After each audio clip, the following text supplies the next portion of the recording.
on AFR Talk.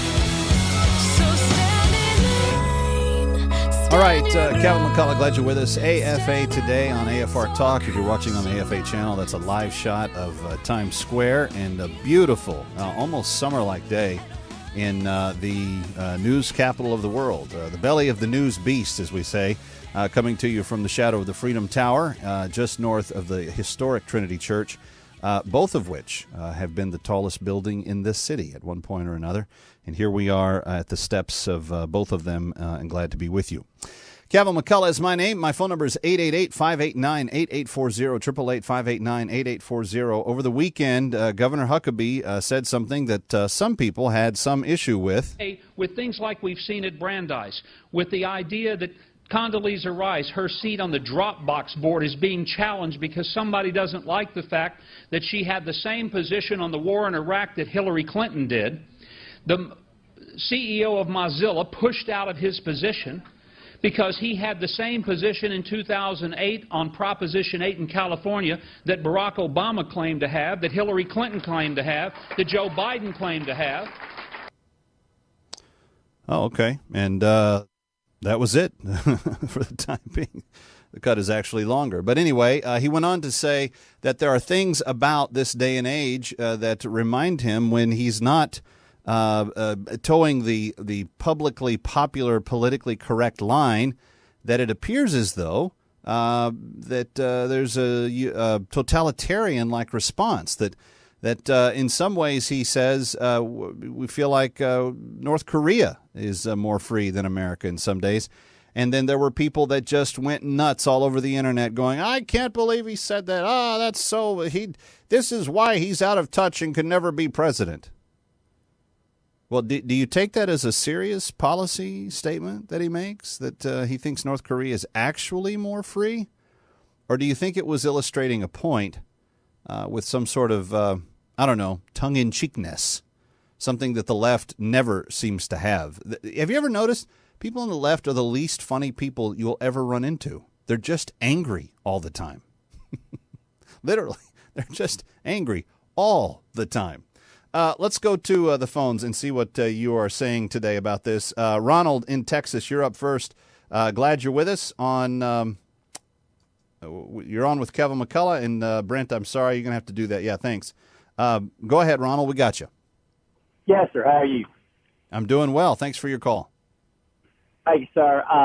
Just a quick comment on Mike Huckabee's comments. You know, anytime a good Christian man says anything honest to the naysayers, it's always wrong.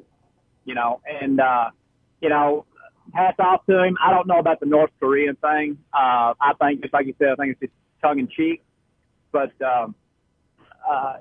hats off to him. You know, stand up for your Lord and Savior, Jesus Christ. I mean, he's just standing up for values, and he knows what's going on. Yeah.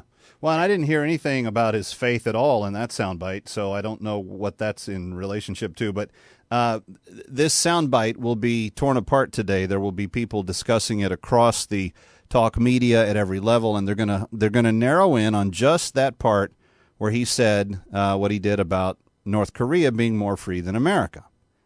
And there's anger in the mainstream press. There's anger in liberal circles, progressive circles today, because they feel like he's exaggerating too much the case. But then, I don't know why they say that, because when you start taking a man's property away from him in Nevada, just because the government wants to use the land to put in a Chinese communist-driven wind farm, solar-powered, you start to go, that doesn't seem very democratic or American or representative in how it's done. When you see that they send tons of thugs with rifles and dogs, and they're chasing people down, and they're going after these folks, it doesn't seem like that's the way the America has operated that I've been familiar with in the past, and when it has, it's been black eyes on us, hasn't it? I mean, when we killed 81 people in Waco, and I'm not saying the Branch Davidians were good people, or I don't think that they were all that important to be specific. But for some reason, we felt like we had to burn them all to a crisp. I didn't understand that. And here's where when it gets even more insidious, because this is the administration that tapped all the phone lines at the Associated Press, the world's largest press reporting organization. This is the very same administration that went to a court and lied about James Rosen, a reporter at Fox News, and said he was a threat to the country, and said that he needed to be wiretapped, and not just he, but his parents and his grandparents all needed to be wiretapped because of this threat that he was to the United States, when there was never any threat proven. He was simply a reporter working on a story, ironically, about North Korea. But he didn't reveal any national secrets. He didn't break any laws. He didn't reveal any national security efforts. But that didn't stop Eric Holder from telling the FISA court, we need to wiretap him, and the court kind of rubber stamped it. So, see, I don't think that Huckabee's perspective, if you're talking about a moving trend line, I don't think his perspective is very far off, because it seems like we're moving in the direction of, our press secretary has posters hanging in his kitchen that is a tribute to the Soviet Union. I know that I'm not supposed to say this. I know that, this is supposed to not be said, but if it walks and quacks and looks like, isn't it? I don't know. I'm just asking the questions. 888-589-8840. Let's go to Jeff in Texas. Hi, Jeff. Hey, how are you, Kevin? I'm doing well. How are you? Pretty well. I just wanted to elaborate. You mentioned that progressive, the radical left, is the least funny group. I personally find them one of the least intelligent groups too. Who could not spot the hyperbole? It's obvious to anybody with IQ above room temperature that Mike Huckabee was simply exaggerating for the sake of emphasis. Now, that's what I thought normal people would take that to understand, but there's a lot of very dour pushed folks in Washington D.C. today, frowning at him. Well, I think you nailed it. The difference between normal and abnormal. So. Okay, I appreciate it, Jeff. Let's go to, we've got so many people want to weigh in on this. Let's go to Paul in Mississippi. Hi, Paul. Welcome. You're on with Kevin McCullough. Glad you're here. Paul, are you there? Paul in Mississippi. All right, last chance. Sorry, man. Let's go to Henry in Texas. Hi, Henry. Welcome. Good morning. Thank you for taking my call. Sure thing. When you're talking about politically correct and all of this, there's two things I'm saying. One is that we need to be honest about it. Is they're in the vein of killing free speech and free thought.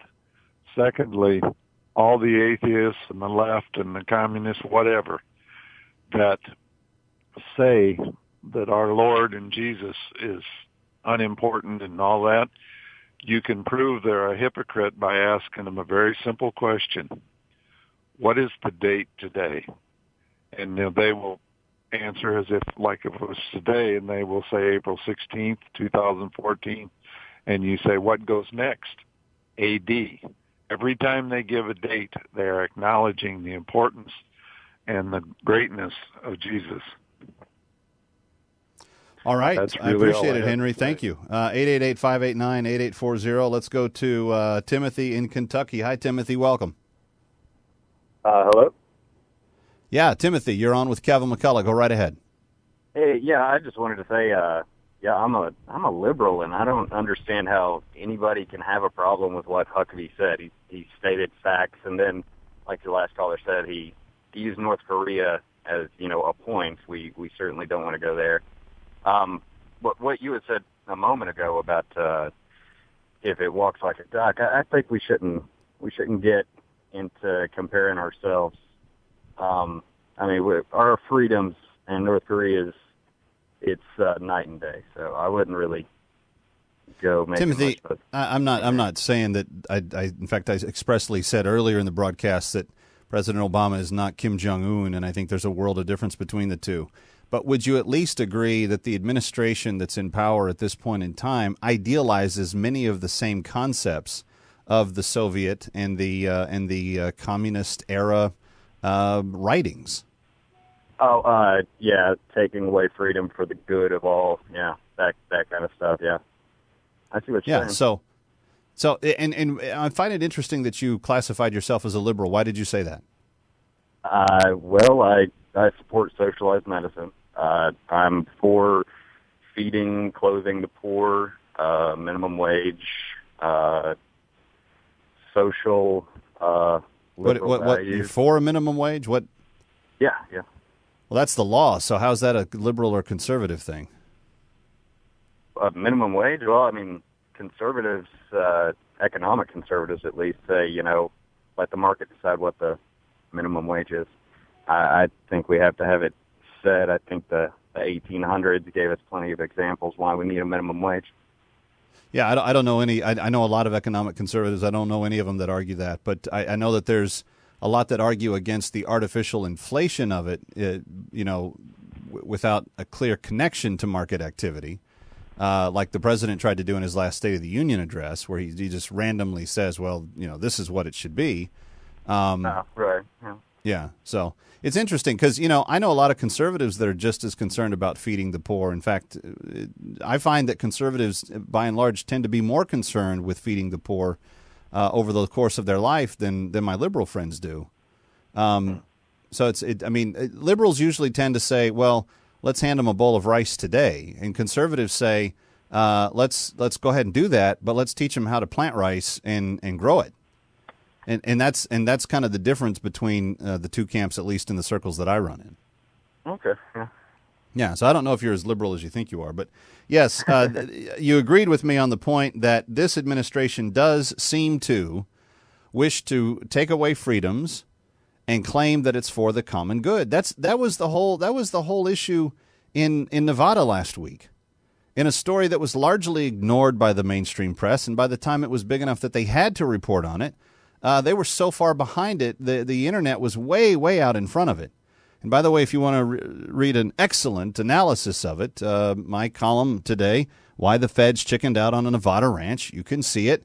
My website, thebingethinker.com. You can get it at onenewsnow.com. You can click through it from my Facebook page, et cetera, but go read it, because this is really true. We live in a different age now. Technology has changed the reaction to this, and I firmly believe it. I don't think that the feds thought that they were going to meet the resistance level that they did, and then just a few of those videos got out of them tasing Cliven Bundy's son, and him pulling the wires off of himself, standing back up and saying, "I'm not moving." I think that was. I think that those videos going viral through the internet, calling out to patriots who love this country, who want to defend the rights of the citizens of this country, called people to action from across a lot of the western states and showed up there. I think the phony idea that the government said you can have this square box to exercise your free speech in, that's insane. On a public road in public space? No, thank you, sirs. You don't have the right to tell me where or when I can speak. And they just kept crossing constitutional line after constitutional line. And what ended up happening was they realized they were outnumbered. The American people outnumbered them. And unless the feds wanted a really all-out brawl on their hand, where every motivation for why they were doing this against the Bundys was to be exposed, one reason of which had very much to do with a senator's deal to bring Chinese communist power plants online in his state, friends, this is the kind of stuff that Huckabee's referring to. This is not how a free country operates. This is not how a country that lives and celebrates and rejoices in freedom operates. This is how tyrannical governments operate, from the top down, telling you what you can and can't do, but not free countries. And so, yes, he said, there may be more freedom in North Korea. Anybody that thought he was being serious about that, I don't know if I trust your judgment. And there were a lot of people on Facebook that were like, Kev, how can you stand by what Huckabee said? 888-589-8840. Let's go to Billy in Oklahoma. Hi, Billy. Welcome. You're on with Kevin McCullough. Glad you're here. Well, I had two comments and I have a question. Sure. First comment about the Bundy situation. This country has had eminent domain in existence since 150 years, so I don't think this is anything new. Not that I agree with it. I'm just saying, fact is, been here for over 100 years. Second thing, what Huckabee said is totally wrong. I mean, your program by itself is proof that is not true. Your program would not exist in North Korea. You would be taken out and executed. The third thing, or the question I have for you is, how can you justify your program being tax exempt when all it really is 90% political? So how do you stand and how do you justify standing behind the tax exempt status that your network proclaims? It's not my decision to even have a response to the last one. They asked me to host this show. I broadcast. They don't put any parameters on what I'm allowed or not allowed to talk about. And I'm asking very pointed philosophical and ideological questions. And so I don't know, if that's an issue for you. Did we lose our caller? Oh, why did we lose our caller? I forget his name. Billy, whatever your name was. I didn't put you off. Yeah, the point is free speech is free, and I don't know what tax exemption has anything to do with that. Anyway, Kevin McCullough coming back with you on AFA Today here on AFR Talk. Stay with us.